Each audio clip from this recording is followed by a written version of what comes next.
माघ महात्म्य 16वां अध्याय।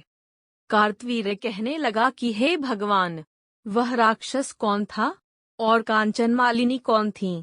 उसने अपना धर्म कैसे दिया और उनका साथ कैसे हुआ?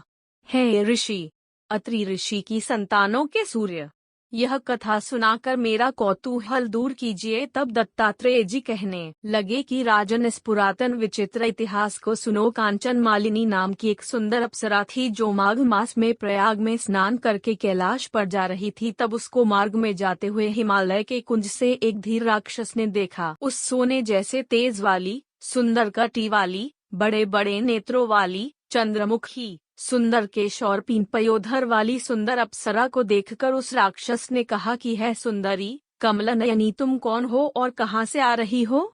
तुम्हारे वस्त्र और वेणी भीगी हुई क्यों है? तुम आकाश मार्ग से कहाँ जाती हो और किस पुण्य के प्रताप से तुम्हारा शरीर ऐसा तेजस्वी और रूप ऐसा मनोहर है? तुम्हारे गीले वस्त्र से मेरे मस्तक पर गिरे हुए एक बूंद जल से मेरे क्रूर मन को एकदम शांति प्राप्त हो गई। इसका क्या कारण है? तुम बड़ी शीलवती प्रतीत होती हो, इसका कारण मुझसे कहिए। अप्सरा ने कहा कि हे राक्षस, सुनो, मैं काम रूपिणी अप्सरा हूँ। मैं प्रयाग में संगम में स्नान करके आ रही हूँ, इसी से मेरे वस्त्र भीगे हैं। अब कैलाश पर जा रही हूँ जहाँ पर श्री शिव निवास करते हैं। त्रिवेणी के जल से मेरी सब क्रूरता दूर हो गई, जिसके पुण्य के प्रभाव से मैं इतनी सुंदर और पार्वती जी की प्रिय सखी हुई। जो आश्चर्य देने वाला उदाहरण मुझसे ब्रह्मा जी ने कहा था सो सुनो। मैं कलिंग देश के राजा की वेश्या थी, रूप लावण्य और सुंदरता में अपूर्व थी। मेरी सुंदरता पर सारा नगर मोहित था और मैंने अनेकों प्रकार के भोग भोगे। अनेक प्रकार के वस्त्र और आभूषणों की घर में कोई कमी नहीं थी। कई कामी पुरुष आपस में स्पर्धा ही से मृत्यु को प्राप्त हो गए।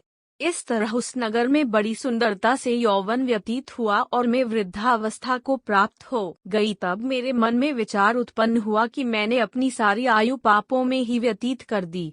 धर्म का कोई कार्य, दान, तप, यज्ञ आदि नहीं किया, शिव या दुर्गा जी की आराधना नहीं की, न कभी भगवान विष्णु का पूजन किया।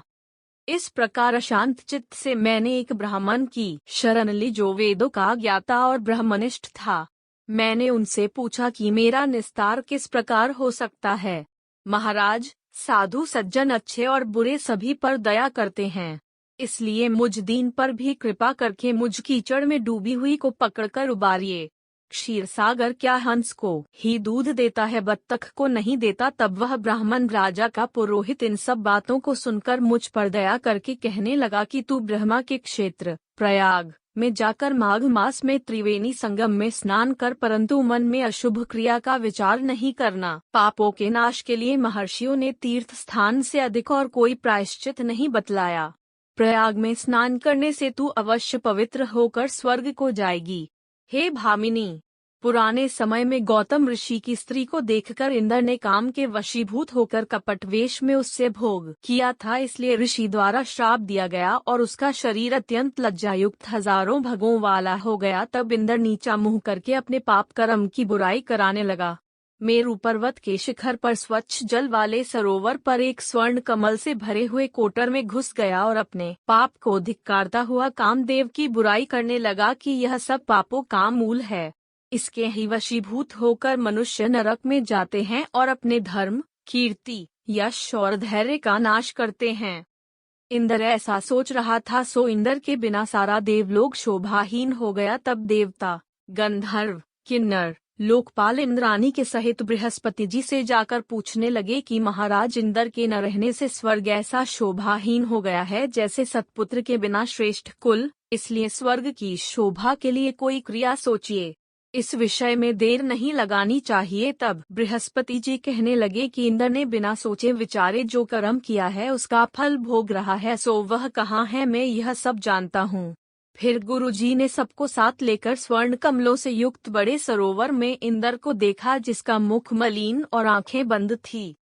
तब इंद्र ने बृहस्पति जी के चरणों को पकड़कर कहा कि इस पाप से उद्धार करके आप मेरी रक्षा कीजिए। तब बृहस्पति जी ने इंद्र से कहा कि प्रयाग में स्नान करने से ही तुम पाप मुक्त हो जाओगे। तब इंद्र सहित सबने ही प्रयाग में जाकर संगम में स्नान किया और त्रिवेणी स्नान से इंद्र पाप मुक्त हो गए। तब बृहस्पति जी ने इंद्र को वरदान दिया कि तुम्हारे शरीर में जितने भग हैं सब नेत्र हो जाएं। तब इंद्र ब्राह्मण के वर से 1000 नेत्रों से ऐसा सुशोभित हुआ जैसे मानसरोवर में कमल शोभायमान होता है।